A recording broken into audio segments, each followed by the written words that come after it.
सदस्यहरू, निर्माण व्यवसायी तथा परामर्शदाता मित्रहरू, मिडियाकर्मी, महानुभावजीहरू, आदरणीय क्रिकेट प्रेमी जनसमुदाय, आज हामी इतिहासको एउटा एकदम खुसी र उमङ्गपूर्ण घडीमा चाहिँ उपस्थित भएका छौँ।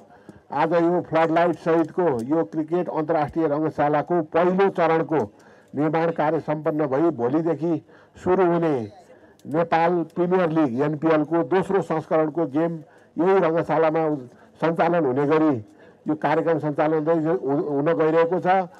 यही भोलिदेखि सुरु हुने कार्यक्रमका लागि यो पहिलो चरणको निर्माणको हस्तान्तरण कार्यक्रमको क्रममा आज हामी यहाँ उपस्थित भएका छौँ।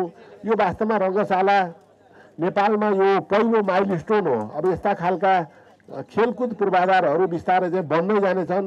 हामीलाई खासमा चाहिँ 3 ठाउँमा, एउटा पोखरा, एउटा काठमाडौँ, एउटा चितवन, यो तीन स्थानमा क्रिकेटसँग सम्बन्धित विशिष्टीकृत रङ्गशालाको आवश्यकता छ। त्यो हुने हो भने दक्षिण एसियाकै क्रिकेट एकदम महत्त्वपूर्ण गेम, फेमस गेम पनि भएको कारणले क्रिकेट गेमबाट पनि नेपालले आर्थिक उपार्जन, आर्थिक उन्नति गर्न सक्ने विशिष्ट सम्भावना देखिएको छ।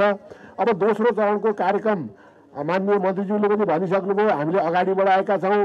अब आउँदो 2 देखि 3 वर्षभित्रमा हामीले दोस्रो चरणको सम्पूर्ण कार्य समाप्त हुँदाखेरि यसले चाहिँ मास्टर प्लान अनुसारको स्वरूप ग्रहण गर्नेछ र यसले वास्तवमा चाहिँ आउँदा अन्य रङ्गशाला, अन्य खेलकुद पूर्वाधारहरूको लागि पनि एउटा माइलस्टोनको रूपमा काम गरियो।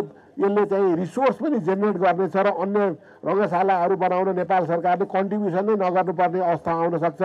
आउँदा दिनहरू क्रिकेट खेलकुदको भविष्य सुन्दर छ र अन्त्यमा फेरि एकपटक भोलिदेखि सुरु हुने यो क्रिकेटको एनपिएल सुखद रूपमा चाहिँ सम्पन्न होस् र एउटा क्रिकेटले राष्ट्रलाई जोडेको पनि छ। हामी सबैलाई उमङ्ग होस् भन्ने कामना सहित म पनि बिदा हुन्छु र यो कार्यक्रम यही अन्त्य भएको निवेदन गर्छु। धन्यवाद।